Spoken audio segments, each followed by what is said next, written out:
15 मई 2026 supreme court में CJI Suryakant एक hearing को प्रेजेंट कर रहे थे कि तभी वो कुछ शॉकिंग कह देते हैं, कुछ ऐसा जिसकी उम्मीद किसी ने नहीं की थी। चीफ जस्टिस ऑफ इंडिया कुछ बेरोजगार युवाओं को कॉकरोच कह के पुकारते हैं। Youngsters like cockroaches, they don't get any employment, they don't have any place in profession. Some of them become media, some of them become social media, some of them become RTI activists, some of them become another activists, and they start attacking them. अब सोच के देखो, ऐसे देश में जहां कुछ दिन पहले नीट का एग्जाम पेपर लीक हुआ, जहां करोड़ों युवा बेरोजगार है, नौकरियां नहीं है, प्रॉपर विजन कंडीशन नहीं है, महंगाई बढ़ रही है, ऊपर से सुप्रीम कोर्ट इस तरह की स्टेटमेंट देता है, जाहिर सी बात है न्यूज हेडलाइन बन जाती है, पूरा देश देखकर दंग रह जाता है। हालांकि अगले ही दिन सूर्यकांत से क्लैरिफिकेशन देकर कहते हैं कि उनकी बात को मिसकोट किया गया है और वो इंडियन यूथ के बारे में नहीं, फेक डिग्री वाले के लोगों के बारे में कह रहे थे। मिस कोट किया गया है और इंडियन यूथ के बारे में नहीं बल्कि फेक डिग्री वाले लोगों के बारे में कह रहे थे। उन्होंने यूथ को पिलर्स ऑफ डेवलपमेंट इंडिया भी कहा, लेकिन तब तक बात बहुत आगे निकल चुकी थी। 16 मई को अमेरिका के बॉस्टन यूनिवर्सिटी में एक 30 साल के इंडियन स्टूडेंट अभिजीत दीपके ने एक ट्वीट किया, what if of cockroaches come together. इसी दिन उसने सच में मजाक में एक सोशल मीडिया पे एक पार्टी बना दी, कॉकरोच जनता पार्टी CJP। ये एक सीधा तंज था बीजेपी पर। ये कोई ऑफिशियल रजिस्टर्ड पॉलिटिकल पार्टी नहीं थी, ये सिर्फ एक वेबसाइट और एक सोशल मीडिया पेज था। मजाक में मीम के तौर पर, एक इंटरनेट ट्रेंड के तौर पर इसे पहले भी पेज बनाए गए हैं, चाहे बीप जनता पार्टी हो चाहे भारतीय जुमला पार्टी। आमतौर पर ऐसे ट्रेंड 2-3 दिन चलते हैं और फिर लोग इन्हें भूल जाते हैं। कॉकरोच जनता पार्टी को भी सिर्फ और सिर्फ मजाक के तौर पर बनाया गया था। इसमें शामिल होने का क्राइटेरिया भी मजाकिया था। मेंबरशिप फॉर्म में 3 सवाल थे, क्या आप लेजी हो, क्या आप घंटों ऑनलाइन रहते हो और क्या आप खुद को कॉकरोच की तरह आइडेंटिफाई करते हो। जैसे कि सीजेआई ने कहा था, अगर ये 3 शर्तें पूरी हो तो किस धर्म, किस जाति, किस जेंडर के हो, किससे कोई फर्क नहीं पड़ता, आप इस पार्टी में शामिल हो सकते हो। ये सब सुनकर कोई भी इंसान इसे जोक ही समझेगा, कोई सीरियस लेने वाली चीज नहीं थी। लेकिन मजाक में बनी इस पार्टी ने 2 दिन के अंदर ट्विटर पे 40,000 से ज्यादा फॉलोवर हो गए। इंस्टाग्राम पे 4 दिन के अंदर इसके 8 मिलियन से ज्यादा फॉलोवर हो जाते। खुद को दुनिया की सबसे बड़ी पार्टी बताने वाली बीजेपी को पीछे छोड़ दिया। अभी आप सुबह उठते ही देख रहे होंगे कि हमारे फॉलोअर्स अब बीजेपी से भी ज्यादा हो चुके और देखते ही देखते इसकी ग्रोथ इतनी तेजी से हुई कि आज के दिन इसके 22 मिलियन से ज्यादा फॉलोवर हो चुके हैं इंस्टाग्राम पे। शायद ये दुनिया के सबसे बड़ा तेजी से ऑर्गेनिक ग्रो होने वाला सोशल मीडिया अकाउंट बन गया है। लेकिन सवाल ये है कि सिर्फ एक मजाक था तो लोग इतने सीरियसली इसे कैसे फॉलो करने लग गए। और इससे भी ज्यादा शॉकिंग है कि सरकार में बैठे पॉलिटिशियन देखकर इतने क्यों तिलमिलाने लगे। उन्होंने हमें कॉकरोच कहा। हाँ, मैं हूँ कॉकरोच। यहाँ के लोगों ने कॉकरोच जनता पार्टी को इतना सीरियसली क्यों लेना शुरू कर दिया था। मेरा मानना है दोस्तों, ऐसा इसलिए हुआ कि कॉकरोच जनता पार्टी ने सरकार और सिस्टम के खिलाफ यूथ के फ्रस्ट्रेशन को कैप्चर कर लिया था। वो युवा जो रोज के पेपर लीक से परेशान हो रहा है, बढ़ती बेरोजगारी, बढ़ती महंगाई, सिस्टम में कोई सुनवाई नहीं है, जिसकी जिंदगी सच में एक कॉकरोच जैसी बन गई है, उसने इस मजाक को सीरियसली आइडेंटिफाई किया। कॉकरोच पार्टी की वेबसाइट पर एक मैनिफेस्टो भी रिलीज किया गया था और इस मैनिफेस्टो में जो 5 डिमांड रखी गई थी वो देश और दुनिया को, आम लोगों को इफेक्ट करने वाली सीरियस इशू से जुड़ी हुई थी। तब भी चीफ जस्टिस को रिटायर होने के बाद इनाम में राज्यसभा की सीट नहीं दी जाएगी। कोई भी लेजिस्लेटिव सच्चा वोट डिलीट हुआ तो चीफ इलेक्शन को यूएपी के तहत अरेस्ट कर लिया जाएगा। महिलाओं को पार्लियामेंट और कैबिनेट में दोनों को 50% रिजर्वेशन दी जाए। अंबानी और अडानी को लाइसेंस को कैंसिल किया जाए और कोई भी विधायक या सांसद एक पार्टी से दूसरी पार्टी में जाता है तो उसके चुनाव लड़ने पर 20 साल का बैन लगा दिया जाए। इन सारी डिमांड के बीच जस्टिस सिस्टम की प्रॉब्लम छिपी है, जुडिशरी इंडिपेंडेंस पे सवाल उठना, इलेक्शन कमीशन का कॉम्प्रोमाइज हो जाना, मीडिया का पूरी तरह से बिक जाना और एमपी और एमएलए की वर्ड सेटिंग। इन सारे मजाक के बीच का जो कंटेंट था वो बिल्कुल सीरियस था और यही बात बीजेपी और मोदी को सबसे ज्यादा डरा गई। इन लोगों के मेलेडी वाले नहीं चलेंगे क्योंकि वहां पर मोदी को एक रोमांटिक हीरो दिखाया जाता है। 50 रुपया कट ओवर एक्टिंग की वजह से। लेकिन जब मीम्स के पीछे रियल डिमांड जो करोड़ों लोगों से रेजोनेट करती है वो एक पॉलिटिकल थ्रेट बन जाता है। पॉलिटिकल थ्रेट बन जाते हैं। सीजेपी ने मजाक से आगे बढ़कर जैसे ही जनता के सीरियस दर्दनाक मुद्दों पर बात करनी शुरू करी, वहीं से ही प्रॉब्लम शुरू हो गई। उन्होंने डिमांड उठाई एजुकेशन मिनिस्टर धर्मेंद्र प्रधान की रेजिग्नेशन की, मीट पेपर लीक के चलते। तो आज हम एक पिटीशन शुरू करने जा रहे हैं जहां पर हम एजुकेशन मिनिस्टर का रेजिग्नेशन मांगने और इस वीडियो पे एक ही घंटे में 1 करोड़ से ज्यादा व्यूज आ जाते हैं। ये देश के करोड़ों स्टूडेंट की फ्रस्ट्रेशन थी जिन्होंने अब एक प्लेटफॉर्म मिल गया था अपनी आवाज उठाने का। आपने वो कहानी सुनी होगी ना दोस्तों, जिसमें राजा के नए कपड़ों की पोल एक बच्चे ने खोल दी थी। ताकतवर लोग सबसे ज्यादा तभी घबराते हैं जब सच बोल देता है। तो जैसा ही नरेंद्र मोदी के साथ हुआ है, इनके मन में जैन जी का भूत बैठ गया है। जब भी इन्हें लगता है कि कहीं कोई जैन जी इकट्ठा हो गई या कोई मूवमेंट शुरू हो गई तो इनकी सरकार के पसीने छूट जाते हैं। इसीलिए 21 मई को 5 दिन बाद सीजेपी के ट्विटर अकाउंट पर इंडिया में ब्लॉक कर दिया जाता है। आप सोचोगे कि क्या जनता, लॉजिक सुनो जरा इसके बारे में। कहते हैं कि इंटेलिजेंस ब्यूरो के इनपुट पे किया गया ये अकाउंट नेशनल सिक्योरिटी के लिए खतरा है। मतलब 1 मिनट के लिए सोचो कि आप एक मजाक में बनाई गई वेबसाइट और सोशल मीडिया पेज जिसके लोग कॉकरोच की कॉस्ट्यूम पहनकर मीम्स बना रहे हैं, वो नेशनल सिक्योरिटी के लिए खतरा बन सकते हैं सरकार के लिए।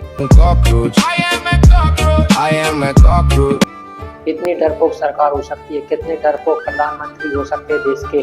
मतलब एक्सेल पेपर लीक जहां हो रहा है वहां एक्सेल करप्शन हो रहा है, एग्जाम क्रैक हो रहा है, फ्रॉड हो रहा है, उन सब में नेशनल सिक्योरिटी को कोई खतरा नहीं। लेकिन कोई इंटरनेट पर थोड़ा मजाक कर दे तो वो नेशनल सिक्योरिटी के लिए खतरा बन जाता है। ओरिजिनल टूटाउन अकाउंट बैन होने के बाद एक बैकअप अकाउंट बनाया, कॉकरोच बैग के नाम पे इंस्टाग्राम पेज को हैक करने की कोशिश की गई। इतनी बार लॉगिन करने के लिए ट्राई की गई कि 23 मई को अभिजीत ने ट्वीट करके कहा कि अब उनके पास सीजेपी के क्लिकबेट प्लेटफॉर्म का एक्सेस नहीं है। उसके बाद उनकी वेबसाइट को बंद कर दिया गया। इस वक्त तक 10 लाख लोगों ने सीजेपी का मेंबर बनने के लिए साइन अप कर लिया था और 6 लाख लोग धर्मेंद्र प्रधान के रेजिग्नेशन के अप्लाई सेंटर पे साइन कर चुके थे। वहाँ सिर्फ यहाँ तक नहीं रुकी, अभिजीत का व्हाट्सएप नंबर भी लीक कर दिया जाता है और वो से व्हाट्सएप पर डाटा स्ट्रेट आने लगते। एक मैसेज में सीधी धमकी दी जाती है, सोच पैसे मिलेंगे तुझे, ये अकाउंट बंद कर दे या बीजेपी में आ जा वरना अमेरिका में भी मर्दावा देंगे तुझे। ये सीधे तौर पे डेथ थ्रेट था। पहले पैसे का ऑफर किया, फिर जान से मारने की धमकी, और भी ऐसी धमकी आई है। अभिजीत ने सारी धमकियों को पब्लिकली पोस्ट किया, नंबर भी दिखाया जिस बंदे ने ये धमकी दी थी, लेकिन फिर भी पुलिस ने कोई एक्शन नहीं लिया। बाद में अभिजीत की फैमिली को भी थ्रेटन किया जाता है और बीजेपी के ट्रोल अकाउंट इनडायरेक्ट फैमिली को भी जान से मारने की धमकी देते हैं। कहते हैं कि ये तो यूएसए में रहता है, उसकी फैमिली तो अभी भी इंडिया में रहती है। तुझे अभी भी बोल रहा हूँ, तेरे पास टाइम है, बीजेपी में आ जा, तेरी जरूरत है, ये ज्यादा बेनिफिशियल रहेगा तेरे लिए। बाकी तू कहाँ रहता है, तेरे मम्मी पापा कहाँ रहते हैं, सब पता है हमें।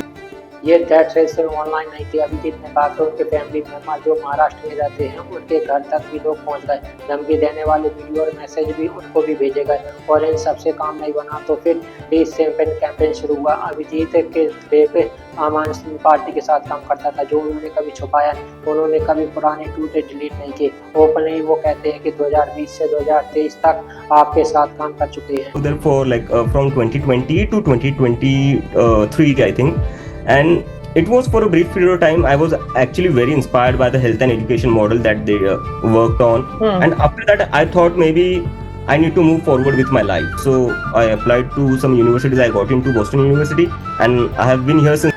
ये सारी चीजें, ये सारी इंफॉर्मेशन पब्लिकली अवेलेबल है। कांग्रेस जनता पार्टी के अकाउंट के बायो में ही अभिजीत ने अपना पर्सनल अकाउंट हैक कर रखा है और वहाँ पे नीचे स्क्रॉल करके देखोगे तो बड़ी आसानी से ये सारी चीजें देख सकते हो। लेकिन इन सबको ऐसे प्रेजेंट किया गया जैसे कोई मेजर स्कैंडल हो। बीजेपी के एमपी श्रीकांत दुबे ने कहा कि दीपके के आम आदमी पार्टी के थ्रू विदेशी ताकतों से लिंक है। कई अकाउंट अभिजीत के मनीष सिसोदिया के साथ पुराने फोटो ऐसे शेयर करने लगे जैसे बहुत बड़ी कंपैरिजन हो। आप मुझे बताओ दोस्तों कि आम आदमी पार्टी ने सही पे कोई सीक्रेट कमेंट करना होता तो वो ऐसे चेहरे को क्यों चुनते जिसकी इतनी सारी पब्लिक इंफॉर्मेशन अवेलेबल है।